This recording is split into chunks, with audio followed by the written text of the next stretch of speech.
읽어주는 이솝 우화 10일 에티오피아 사람.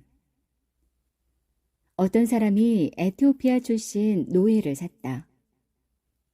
그는 노예의 피부색이 그런 것은 이전 주인이 무관심했기 때문이라고 생각했다. 그래서 그를 집으로 데려와 희게 만들려고 때를 벗기고 광내는 데 사용하는 온갖 것을 다 동원해서 빡빡 문지르고 닦아내고 씻어주었다. 하지만 노예의 피부색을 바꿀 수는 없었다. 도리어 그렇게 하다가 자신만 병들어 눕게 되었다. 천성은 최초의 모습으로 언제까지나 지속됨을 보여주는 우화다. 12. 고양이와 수탉. 수탉을 붙잡은 고양이는 무언가 둘러댈 핑계를 찾아 곧 잡아먹으려 했다. 그래서 수탉이 밤중에 시끄럽게 울어 사람들을 성가시게 하고 잠을 설치게 만든다고 야단을 쳤다. 수탉은 자기가 그렇게 하는 이유는 사람들을 깨워서 하루 일을 시작하게 하기 위함이니 사람들에게 유익을 주는 것이라고 대답했다. 고양이는 또 수탉이 자기 어미나 여자 형제들과 동침하는 것은 순리를 거스르는 불경한 짓이라고 비난했다. 수탉은 자기가 그렇게 하는 이유는 알을 많이 낳기 위해서이므로 그것도 주인의 유익을 위한 것이라고 했다. 그러자 고양이는 당황해하면서도 네가 그럴듯해 보이는 변명을 아무리 많이 늘어놓아도 난 너를 포기하지 않아. 라고 말하고는 수탉을 잡아먹어버렸다. 이 우화는 천성적으로 악한 자가 나쁜 짓을 하기로 결심한 다음에는 변명이나 핑계를 찾지 못해도 대놓고 나쁜 짓을 저지른다는 것을 보여준다. 13. 고양이와 쥐들. 어느 집에 쥐들이 많았다. 고양이는 그것을 알고는 그 집으로 가서 쥐들을 한 마리씩 차례로 잡아먹었다. 계속해서 그렇게 잡아먹히자 쥐들은 안 되겠다 싶어 모조리 구멍 속으로 들어가 숨어버렸다. 쥐에게 다가갈 수 없게 된 고양이는 쥐들을 구멍에서 끌어낼 묘안을 생각해냈다. 고양이는 옷이나 자루 같은 것을 걸어두는 못 위로 기어올라가 거기에 매달려 마치 죽은 것처럼 있었다. 그때 쥐 한 마리가 구멍에서 머리를 빼꼼히 내민 채 주위를 둘러보다가 그런 고양이를 발견하고는 말했다. 네가 그런 식으로 진짜 자루가 되었다고 해도 내게로 가는 일은 절대 없을 거야. 현명한 사람들이라면 일단 누군가가 악하다는 사실을 확인한 후에는 그들이 어떤 속임수를 써도 더 이상 속지 않음을 보여주는 이야기다. 14. 고양이와 닭들. 어느 농가에 병든 닭들이 있다는 말을 들은 고양이가 의사로 변장하고 치료하는 데 필요한 도구를 들고 거기로 갔다. 고양이는 농가에 도착해 상태가 어떠냐고 닭들에게 물었다. 닭들은 당신이 여기서 떠나주기만 한다면 모든 것이 좋을 것이요. 라고 대답했다. 현명한 사람들은 악인들이 아무리 착한 척 위장해도 다 알아차린다. 15. 염소와 목자. 목자가 염소들에게 우리로 돌아오라고 소리쳤다. 그런데 염소들 중에서 한 마리가 맛있는 풀을 먹느라고 뒤처져 있었다. 목자는 그 염소에게 돌을 던졌고 염소는 정통으로 맞아서 뿔이 부러졌다. 목자는 곤혹스러워하며 이 일을 주인에게 말하지 말라고 염소에게 당부했다. 그러자 염소가 말했다. 내가 입을 다물고 있는다고 해도 이 일이 어떻게 숨겨질 수가 있겠어요? 내 뿔이 부러진 것은 누구나 뻔히 볼 수 있는 일인걸요. 잘못이 분명하게 드러났을 때는 누구에게도 숨기기 불가능하다. 16. 염소와 당나귀. 어떤 사람이 염소와 당나귀를 키웠다. 주인이 당나귀를 잘 먹이자 염소는 질투심이 발동했다. 그래서 당나귀를 위하는 척하며 어떤 때는 맷돌을 돌리고 어떤 때는 무거운 짐을 실어 나르는 그는 지금 끝없는 형벌을 받고 있는 것이라고 말해준 후에 갑자기 발작을 일으킨 척하면서 구덩이로 떨어져 그것을 기회로 좀 쉬라고 조언해 주었다. 당나귀는 염소의 말을 듣고 그대로 따라서 구덩이에 떨어졌다가 온몸에 상처를 입었다. 주인은 수의사를 불러서 치료를 부탁했다. 수의사는 염소의 허파를 다려 먹이면 나을 것이라고 말했다. 그래서 주인은 당나귀를 치료하기 위해 염소를 잡았다. 다른 사람을 해치려고 술수를 쓰는 자는 도리어 자신이 그 술수에 휘말려 해악을 당하게 된다. 17. 목자와 들염소들. 목자가 자기 염소들을 풀밭으로 몰고 갔는데 자기 염소들과 들염소들이 뒤섞여 있는 것을 보았다. 저녁이 되자 목자는 모든 염소를 동굴에 있는 우리로 몰아넣었다. 다음 날에는 폭풍우가 심하게 몰아쳤다. 평소처럼 풀밭으로 데려갈 수 없어서 목자는 우리 안에서 염소들을 보살펴야 했다.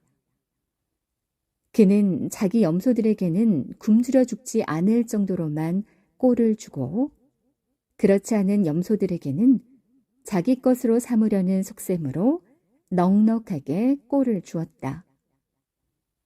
폭풍우가 그치자 목자는 모든 염소를 이끌고 풀밭으로 나갔다. 그런데 산에 도착하자마자 들염소들이 도망가기 시작했다. 들염소들을 향해 자기가 정성껏 돌보아 주었는데 이렇게 떠나는 것은 은혜를 저버리는 짓이라고 목자가 소리치며 꾸짖자 들염소들은 돌아서서 말했다. 바로 그것 때문에 우리는 당신을 더욱 경계하게 된 거예요. 어제 당신에게 온 우리를 전부터 당신과 함께했던 이들보다 더 잘 대해준다면 또 다른 염소들이 당신을 따라올 때 우리보다 그들에게 더 잘해줄 게 뻔하기 때문이죠. 우리를 새 친구로 삼은 사람이 자신의 옛 친구보다 더 잘 대해준다면 마냥 좋아만 해서는 안 된다. 그 사람이 나중에 새 친구를 사귀었을 때는 우리보다 그들을 더 잘 대할 것이기 때문이다. 18. 못생긴 여자 노예와 아프로디테. 한 주인이 못생기고 심술궂은 여자 노예를 사랑했다. 여자 노예는 자신의 여주인과 붙어볼 심산으로 주인이 준 돈으로 화려하게 치장하고서 아프로디테에게 쉴 새 없이 재물을 바치며 자기를 아름답게 만들어 달라고 기도했다. 아프로디테가 여자 노예의 꿈에 나타나서 말했다. 내가 너를 아름답게 만들어줬다고 여기면서 내게 감사할 생각은 마라. 나는 너를 아름답게 만들어준 적이 없기 때문이다. 그런데도 저 사람에게는 내가 아름다워 보이니 나는 그것이 너무 화가 나고 부하가 치밀어 오를 뿐이다. 부끄러운 짓을 통해 부자가 된 데다 못생기고 신분도 천한 사람들은 자기가 대단한 사람이라도 된 것처럼 교만해져 분수를 망각해서는 안 된다. 19. 조선소에간 이솝. 우화 작가 이솝이 한간 때에 배를 만드는 조선소에 갔다. 조선소의 일꾼들이 그를 놀리느라고 어디 이야기나 한번 들어보자고 소리쳤다. 그러자 이솝이 말했다. 아주 오랜 옛날에는 혼돈과 물만이 있었소. 그런데 제우스가 흙이란 요소를 생겨나게 했고 흙에게 바다를 3번 마시라고 했소. 흙이 첫 번째로 마시기 시작하자 산들이 나타났고 2번째로 마시자 평야가 드러났소. 만약 흙이 3번째로 물을 마실 생각을 한다면 당신들의 기술은 쓸모 없어지고 말 것이오. 이 이야기는 자기보다 더 나은 사람을 놀렸다가는 은연중에 도리어 당하게 된다는 것을 보여준다. 20. 2마리의 수탉과 독수리. 2마리의 수탉이 암탉 몇 마리를 차지하려고 싸웠다. 이윽고 한 마리가 다른 한 마리에게 쫓겨 도망쳤다. 진 쪽은 멀리 도망가서 으슥한 곳에 숨었지만 이긴 쪽은 집의 높은 담 위로 올라앉아서 큰 소리로 목청을 높여 울었다. 그러자 그 순간 독수리가 그 수탉을 덮쳐 낚같이 갔다. 그 후로는 싸움에 져서 으슥한 곳에 숨었던 수탉이 마음 놓고 암탉들을 독차지했다. 이 우화는 주님은 교만한 자들은 배척하지만 겸손한 자들에게는 은혜를 베푸신다는 것을 보여준다. 21. 수탉들과 자고새. 자기 집에서 수탉들을 기르고 있던 어떤 사람이 누군가가 길들여진 자고새를 팔려고 내놓은 것을 보고 사서 집으로 가져와서 수탉들과 함께 길렀다. 수탉들은 자고새를 쪼아대고 쫓아다니며 괴롭혔다. 자고새는 자기가 다른 종이어서 이렇게 업신여김을 당한다는 생각이 들어 화도 나고 서글프기도 했다. 하지만 시간이 조금 지난 뒤에 자고새는 수탉들끼리도 서로 싸울 뿐만 아니라 상대방이 피 흘리는 모습을 보기 전에는 서로 물러서지 않는 것을 보며 이렇게 생각했다. 앞으로는 수탉들에게 쪼이더라도 화내거나 슬퍼하지 않을 거야. 자기들끼리도 저렇게 못된 짓을 서슴지 않고 하잖아. 현명한 사람들은 다른 사람이 자기 가족에게조차 못된 짓을 한다는 것을 알기 때문에 그들이 자기에게 무례하게 대할지라도 잘 참아낼 수 있음을 보여주는 이야기다. 22. 어부들과 다랑어. 고기를 잡으러 나간 어부들이 긴 시간 한 마리도 잡지 못해 몹시 속이 상했다. 그들은 낙담한 채로 배 안에 앉아 있었다. 바로 그때 무언가에 쫓기던 다랑어 한 마리가 우연히 쿵 하는 소리와 함께 배 안으로 뛰어들었다. 어부들은 그 다랑어를 잡아 시내로 가져가서 팔았다. 기술로 해내지 못한 일을 운이 이루어주는 때도 많다. 23. 돌을 잡은 어부들. 어부들이 대형 그물을 끌어올리고 있었다. 그물이 무거웠기 때문에 그들은 물고기가 많이 잡힌 줄 알고 기뻐하며 춤을 추었다. 그물을 바닷가로 다 끌어올리고 보니 물고기는 별로 없었고 돌멩이와 그 밖에 다른 쓸데없는 것이 그물을 가득 채우고 있었다. 그들은 몹시 속이 상했다. 좋지 않은 일 때문이 아니라 단지 기대했던 바와 정반대의 일이 일어났기 때문이었다. 그들 중에서 어느 나이 지긋한 어부가 말했다. 자, 친구들이여, 이제 그만합시다. 보아하니 기쁨과 괴로움은 서로 형제인 듯하오. 우리가 기쁨을 미리 맛보았으니 이제는 괴로움을 맛볼 차례가 아니겠소. 인생이 얼마나 변화무쌍한지를 아는 우리는 늘 기뻐할 일만 있으리라 기대해서는 안 되고 맑은 날이 여러 날 이어지다 보면 폭풍우가 몰아치는 날도 찾아온다는 사실을 명심해야 한다. 24. 피리 부는 어부. 피리를 아주 잘 부는 어부가 피리와 그물을 가지고 바다로 갔다. 그는 바다 쪽으로 튀어나온 바위 위에 자리를 잡고 먼저 피리를 불기 시작했다. 고기들이 감미로운 피리 소리를 들으면 자기도 모르게 물에서 튀어올라 자기에게로 온다고 생각했기 때문이었다. 하지만 아무리 열심히 피리를 불어도 전혀 효과가 없었다.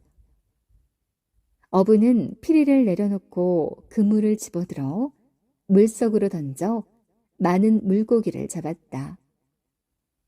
물고기들을 그물에서 꺼내 바닷가로 던졌더니 물고기들이 파닥거렸다. 그것을 본 어부가 말했다. 피리 불 때는 가만히 있다가 피리 불기를 멈추니까 춤추기 시작하다니 못된 녀석들이로구나. 때를 놓치고서 어떤 일을 하는 사람에게 필요한 이야기다. 25. 어부와 큰 물고기, 작은 물고기. 어부가 물고기를 잡기 위해 바다에 던져놓은 그물을 끌어올렸다. 물고기 중에서 크고 힘센 것은 발버둥 치다가 잡혀서 육지에 널브러졌다.